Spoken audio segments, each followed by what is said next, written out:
So I'm here with Matt. As you guys saw from the video that we had a week or so ago, Matt took delivery of his Model 3, and I'm just doing a follow-up interview with Matt today just to see his impressions, what he likes about it, what he doesn't like about it, and what he'd like to see improved.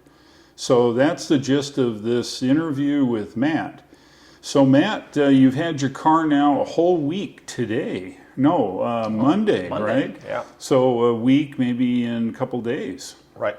That's good. So let me ask a couple questions. I'm going to try to ask questions so that they're not leading or anything else. You've had your car. How many miles have you put on it so far? 800 something. 800 in a week? Yeah. Wow. I'm surprised, I just checked it. Did you just go back and forth to work, or did you drive around, go visit friends? What have you done? A little of everything? A little of everything, yeah. Okay, good. Good. And have you showed anybody your car? Not yet. Not yet, okay. You're trying to get used to it yourself? Yeah. Oh, okay, well that's good. I'm pretty confident right now, but yeah. Yeah. Need to tweak a little bit more. That's good. So everybody knows we installed your charger in the garage. How's that working for you? Good. Good? Yeah. And what's the procedure? Do you charge every day? Do you charge once a week? How often do you charge? Almost every day. So I try to charge every second day, but then if I have to do something after work, so I charged every day in order to just have more range after work. And how many miles do you think you're using on average per day? I know with work and all that. Just for work, it's about 58, 60 miles. Okay, good. So, and you charge to what percentage? 80. 80%, okay. So that, what, you get down to 60% or something, or 65%? I haven't checked. I'm on miles in the moment, so okay. All right. I usually start in the morning at 288 miles. Okay. And I'm around, usually it's only like 60 miles to work and back, and I have about 200 left. So I use actually about 80, 88. All right. Well, you know, there's a thing called range anxiety. That's where that's where you look at the either miles or you look at your percentage and you get a little nervous because you're looking at it and saying, oh man, do I have enough to get where I'm going? Are you feeling any range anxiety? Not yet. Not yet? Yeah. Okay, so you charge it here to 80%, you drive it as needed, and it's a good procedure, by the way. I adopt the same procedure to charge it with enough miles in case I need to go somewhere, or all of a sudden I need to go do this or go do that. There's never an issue. I can always go. Yeah. So that's good. That's also my plan. I wanted to just be flexible and not just look at my car and say, when I can't go there. Yeah. There's no gas station, there's no supercharger close by in the moment. Right. I think there's only very few ones around here at all. Mm-hmm. Yeah. So I charge it back home. Now, at work, do they offer any kind of charging for your electric cars? Not yet. I haven't asked. Okay. Yeah. I was just curious because some offices have some form of a level 2 or something in the parking lot that maybe if you do need a charge, you could plug it in for a few hours between lunch and time you go home or whatever. Yeah. No, we don't have that yet. Maybe we'll get it. I have to ask. Sure. My boss is driving electric car too. Okay. And well, he's in Germany, but yeah, they do have chargers in front of the office. Okay. All right. Well, that's good. So maybe at your office here, they may do something. Maybe. Maybe, yeah. We have to see. Write some emails, right? Yeah. I have to send a picture of the car and say, hey, I'm going electric now. That's good. Yeah. So you've been driving regular fossil fuel cars your whole life, right? Yeah. Right, and this is this safe to say that this is your very first electric car? It is. Is it? Yeah. And now going from a fossil fuel to the electric car, do you have any thoughts like what you may like or different or anything? What do you think there? People are they they were not very not friendly about changing. Some were saying, "Oh, it's awesome, it's a nice car, super, you did the step," Yes. and others were saying, "Well, how could you do that? The charging infrastructure is not that good, and if you have to go somewhere, probably to North Carolina into the Blue Ridge Mountains, you're running out of juice." And I didn't do the trip yet, so I don't know if I would run out or not. But if I look at the charging map from Tesla, I think there's something in Asheville, so I could go from here to Asheville and then charge it, and then have a few hundred miles left for my trip. Yeah, that's correct. There's a supercharger in Asheville. I think almost in every direction you go from here. If you went towards Atlanta, you've got the Greenville supercharger. If you were going north up 26, and catch Highway 40 or Interstate 40, there's a supercharger there, a couple of them actually. If you go directly up 85 to Charlotte, there's a couple there. So every which way you go, there is a supercharger. They're only at the highways? Or? They're usually at the highways, yeah. Well, it makes sense because you're actually commuting or going someplace and it's easy. You don't want to have to go downtown to get a charge for your car. So Right. they tend to put them close to the highway. Yeah, I haven't really looked up the map. Just before I bought the car, I wanted to make sure that I can reach all my destinations. So I was looking at the Tesla map where you can choose your model and which range you have on the car. Yes. And then it tells you how many times you have to charge to go to a specific place. Right. So I was looking for it to the mountains and also down to the beach, and I found out that the long range would be a good fit for me. Very good. Now, let me ask this. Do you find that charging the car here is a difficult thing to do? No, absolutely not. Just go home. I set it up for being ready, say at 6 o'clock or 7 o'clock in the morning, and just plug it in. Come home, plug it in, Yep. and forget about it. That's good. And then when you leave, you put it back on the wall connector and drive off. Right? That's good. Do you miss going to the gas stations to get gas? No, not yet. Not yet. Yeah. Yeah. But I Unless, was actually at a gas station the other day. did you? Yeah, with a Tesla, but people were laughing. Did you drive in by mistake? No, I want to get ice cream. Oh, okay. Well, there you go. So they're good for something now. Yeah, absolutely. Right. You get sodas or ice cream or whatever else Yeah. at a gas station. Yeah, I can see that. Good deal. So you're driving your car. Let me ask you about the actual driving of the car. Do you find it difficult at all to go from a fossil fuel to a electric car in the respect of driving the car? No, not at all. It's the same. Yeah. I don't see any difference. Do you find that the electric car is better or worse performance than your existing or your previous fossil fuel car? Well, I think the acceleration is much better, but other than that, I think the suspension from the Tesla is pretty good. Yes. And also, previously I had the BMW X3, and Okay. that was a really nice car, so Yep. it was comfortable. There's nothing I complain about the BMW or the Tesla in the moment. Okay, good deal. And do you find yourself having a lead foot maybe in the Tesla just a little? Yeah, just a little. Yeah, so I regret that in the moment I don't have the radar, and I'm yes. limited on auto steer to 75 miles. Oh, yes. Yeah, miles per hour. Yeah, sure. Yeah. And it's a little bit, if you go up here I-26, it's a little bit less. Yes. So some of you guys may or may not know, but Matt's car was one of the very first Model 3s without the radar and have vision only. And they've limited the following distance to a following distance of 3 cars or 3 seconds. And as the software develops, the range will decrease. The existing radar-equipped Teslas can follow as close as 1. But as I think as they develop the software with the vision only, I think we'll see it back down to 1. Okay. And you'll see that through software updates. So I know that when we picked up your car, you had a pending software update. Can you tell us a little bit about how difficult it was to update your software in your car?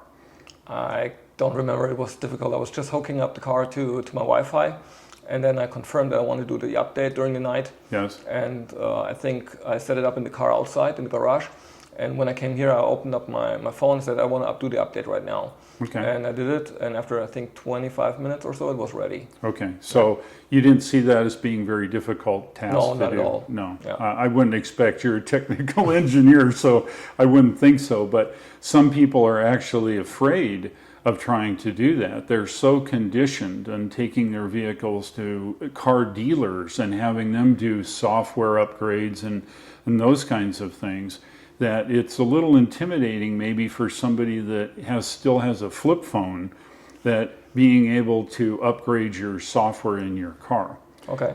So some of the people that have flip phones I've spoken to, and they were kind of taken back at the amount of electronics, a big screen. They didn't want a smartphone, they wanted something very simple. Yep. But the benefit of the Tesla, even though you don't start it in a smartphone, it will automatically start at midnight and automatically update in your car.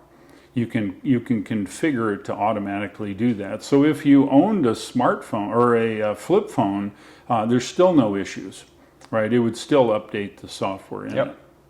So let's talk a little bit about driving. Now you're driving and you do not have all those knobs, buttons, and switches like in your previous car. Do you find that everything on not everything of course, but most of the things on the screen is a bother or a difficult thing to manage or use?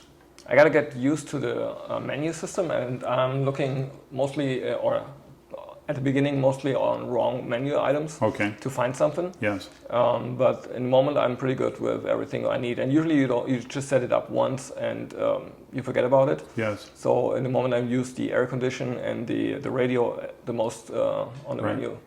Do you find yourself using voice? Have you used much? I haven't tried that. You haven't tried voice? No, not yet. Yeah, I think you'd be amazed that you can speak in just about any language and tell it to do just about anything, and the car will do that. Okay. And it's really kind of nice if you don't want to take your hands off the wheel. You can press the button and speak to it and say, open their window or turn on the temperature or adjust the seat or whatever. And you can do most things with your voice. So that should be a fun experience for you. I have to look up the voice commands to Well, you know, the benefit is there are no defined commands.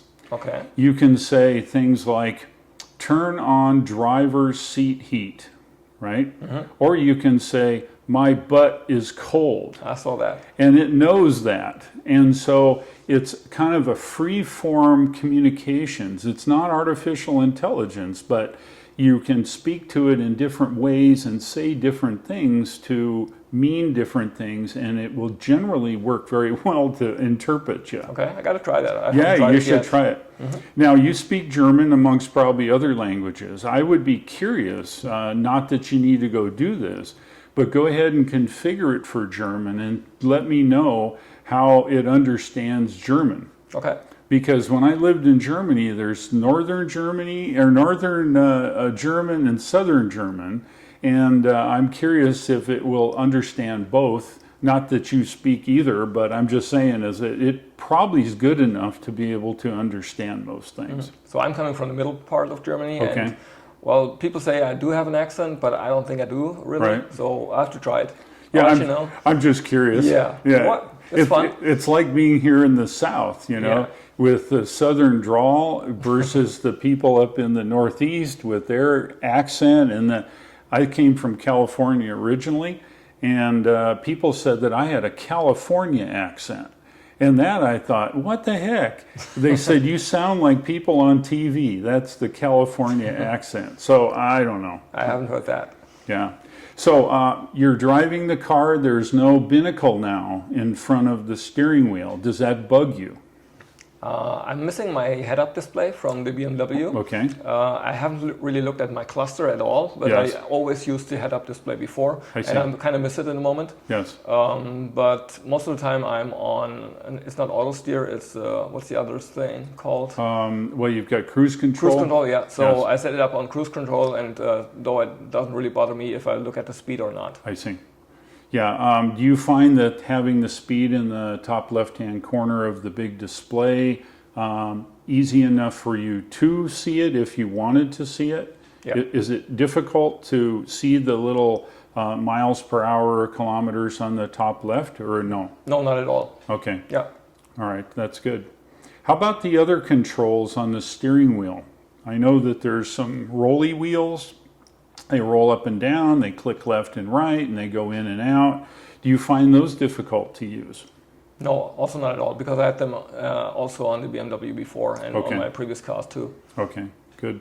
Have you had a chance to use the windshield wipers yet? Yeah, I had to. And it's set to automatic, and how did they work for you? It's okay. They started a little bit late Okay. sometimes, so I had to go into manual. And otherwise, they work pretty good. You know, there's a intermittent wiper on the end of the turn signal Right. stalk. And I'm told, I don't know this to be true, but the artificial intelligence learns that if it drizzles a little bit and you want it wiped, if you push the button, the artificial intelligence in there learns that says, oh, I see that this guy wants to have it go a little earlier. So I'm curious now to see the next time it rains, if it starts earlier, the way you wanted it to be. Okay. It's Yeah. supposed to kind of learn from you and be able to adapt to your habits on the windshield wiper. I also I pushed it in Yes. to get it earlier started. Yes. And I think once you pushed it in, you get this icon on the display too. So I pushed it in, and then it came up. I didn't have to look it up on the tablet, and Yes. then I could just say I don't want to auto right now. I go to stage 1. Okay. Yeah. All right. That's how I usually do it. All right. Well, that certainly makes sense. Good. Let's see other things. How are the seats? Are the seats comfortable or are they terrible? No, they're comfortable. Are they? Yeah, pretty good. Good. And let's see, the rest of it, have you used the frunk yet? No, I opened it once or twice to show it to a couple of friends. Okay. Yeah, but that's it. I didn't put anything in yet. Okay, good deal.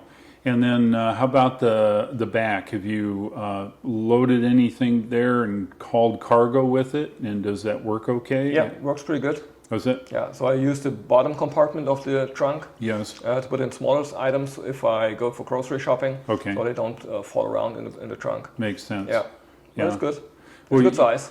You know, you're a bum because on my 2020 Model 3, I have to manually open the back trunk. Okay. Yours is electric. That's nice, yeah. Yeah, boy, that's sure a nice feature. I would miss it if I don't have it. Yeah. How about noise when you drive? Is it noisy inside? Is it quiet? What's your opinion there? It's nothing from both. So it's you hear some noises. I don't think it's wind. It's probably the rolling from the car or from the wheels. What you most likely hear, and I usually go like 70, 75 miles per hour. So it's not as quiet as I thought, but it's a lot quieter than before. Do you find that being electric and the motor makes no noise, that you hear wind and road noise from the tires now versus an engine noise that you would normally hear in your old cars? I was thinking about the same question before, and I don't think it matters so much. So before on the car, it was a V6, and of course if I push down the gas pedal, it was really loud and accelerating. Yes. But for normal traveling speeds, I think I didn't really hear the motor, the engine noise. Right. So the isolation, the audio isolation was pretty good in the car. Right. Yeah, the newer model Teslas have double pane windows in the front and a lot more sound deadening in the cars, and it's even a lot quieter than my 2020 Model 3. Okay. So I was amazed when we drove back how that worked. And so you say you use Autopilot. How's that working for you? Is it driving? Is it staying on the road for you and those kinds of things? And do you use it on the highway or do you use it on back roads? Where do you use Autopilot? I try to use it everywhere to see how it behaves. Okay. At the beginning, first 2 days, I was really cautious and I had my hands and my foot on the brake. Yeah. And I think actually once or twice I interrupted it, and Yes. it would do the curve.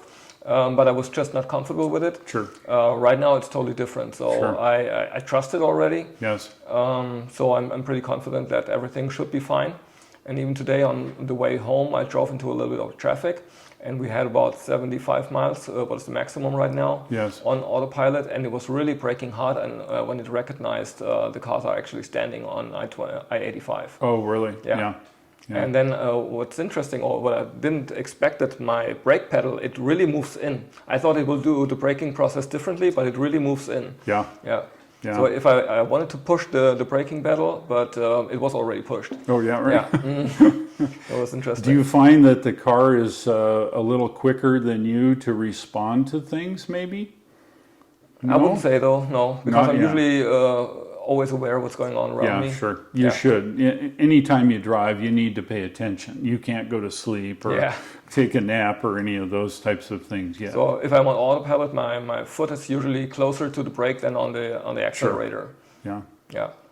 that's good. There's too much phantom braking, I think it's called. Yes.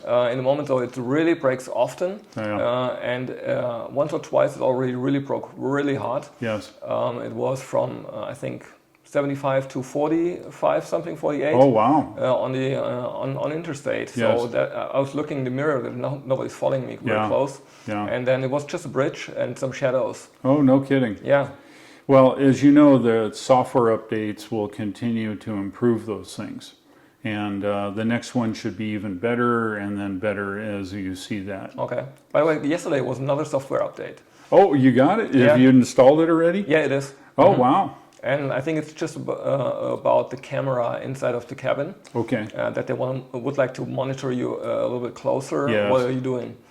I think with all of the idiot people wanting to drive from the back seat and doing those types of things, they can't afford to have somebody get into a wreck because they're not driving the car. Okay. So I think that they're going to probably activate the internal camera to make sure there's a driver in the seat. Makes sense. It makes sense. I mean, that's logical. Yeah. I mean, they should have done that initially, but I think they tried to not have to do that, and I think they're now forced into it because if they don't and something happens, the cool part is you can drive it from the back seat, and the car is generally so good to drive. The car does an awesome job, but you're not supposed to do that. And I think they need to screw down the controls a little bit so you can't get out of the seat, and you at least have to be there. Now, if you fall asleep, the car can deal with that, but driving the car from the back seat or the passenger seat is uncool. Shouldn't happen. No. Yeah. So I think you do have the full self-driving. I do. So I don't. And what I find a little bit annoying is that if I want to change lanes on interstate, Oh, it drops off. It drops auto start. Yeah.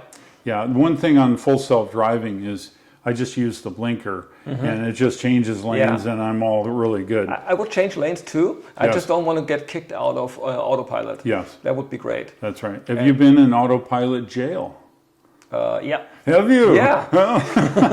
I don't know. I think I came because I pushed the accelerator and I went over 75 miles per hour. That is true. I've had that happen too. I don't know what. I had to pass a truck or whatever it was. I was set to the speed limit or maybe 5 over or something. And I had to accelerate to get by. A truck was coming on or something. I forget the conditions. But I punched it up to like 85 or 90 or something because I had to get by this truck. Yep. Bam. I was in autopilot jail. That's exactly how it happened to me. Yep. Yeah, I wanted to pass this car and then I just, out of natural behavior, I just hit this, the gas or the accelerator. And then it beeped on me and it freaked out. So, and then I pushed down the blink, not the blinker, but the lever twice to go back to autopilot and said, no, you can't do that. It beeped at you and said, no way, brother. Yeah. Yeah. I know. See, when I do all my trips to Wyoming and all over the place, I'm on autopilot almost all the time. And once in a while, you got to punch it to go around something, a truck or something. But be careful. Don't go over 85. I think that's the magic number. I think, maybe it was something like that. Yeah. Because if you hit, even at 75, if you hit the accelerator, you're really fast on 85. Yeah. Yeah, I've had to pull off an off-ramp and stop. Put it in park, put it in drive, and go back onto the interstate. So can you go immediately? Oh yeah. As soon as you go into park, you can put it right back in drive, and you're good to go. It's good to know. Yeah. Yeah. So I didn't went to to the Autopilot Jail because of not touching the steering wheel. Yes. So I usually always keep at least one hand on the steering wheel below. Yeah. And wiggle it a little bit. What'll get you in Autopilot Jail is going with your accelerator to go faster than, I think it's 85, maybe lower than, I don't know. Okay. And then, of course, if it determines that you're just not paying attention, it'll also put you in Autopilot Jail after it comes to a complete stop. Okay, I haven't. So I've done some testing. I've got videos to that effect. But if you're driving along and you just completely ignore it and it beeps at you and beeps at you and beeps at you, then it'll put the car's blinkers on and come to a complete stop. At that point, you're in jail. Mm-hmm. You can go, but it's all manual after that. Okay. Because and how long? What's that? How long is it in manual? Until you put it in park and get it out of Autopilot Jail. Interesting. Yeah, but it's all about safety. So they're just trying to figure you out. You could be intoxicated, you could have a medical condition, you could have something, and the car is not going to let you go back into autopilot when it perceives you as having some kind of a problem. Uh-huh. Now, your problem may be that you're not paying attention. Well, you should really pay attention. So that's a valid question to put you in jail. Yeah. But anyway. All right, well, so what are your final thoughts so far? You're a little over a week owning your car. What are the best things about your car, and what are the worst things about your car? I know it's only been a little over a week. You probably don't have much, but just one of each would be just great. So I like the acceleration from the car. Yes. And that is so quiet. Usually if I start up in the morning, I put it into reverse to go back up the garage. Yes. And I put it in reverse again because I think it's not on. Yeah. So this is nice. It's a super nice feature to just start super quiet. Yes. And what's not so good on the car is really not much in the moment. I do have two issues with the car, and I would like to get it fixed. Other than that, I think I didn't find anything yet. Okay, good. Well, I think we'll see if we can work with those guys in Charlotte and get you set up with that. All right. And be good. All right, Matt, I really appreciate you taking the time and letting me come over and doing an interview. Is there anything else you'd like to say? No, I'm good. I think I'm good. Are you happy you bought a Tesla? Yes, I am. Are you? Yeah. Good. Good. It's nice to have a car here, have it charged. Yes. And just go for almost 300 miles without having to charge it. Or maybe not 300 miles, but something close to 250 or so. Yeah, that's nice. Good deal. Well, thank you very much. I appreciate it. Thanks for coming over. Okay, thanks again. All right. Take care. You too.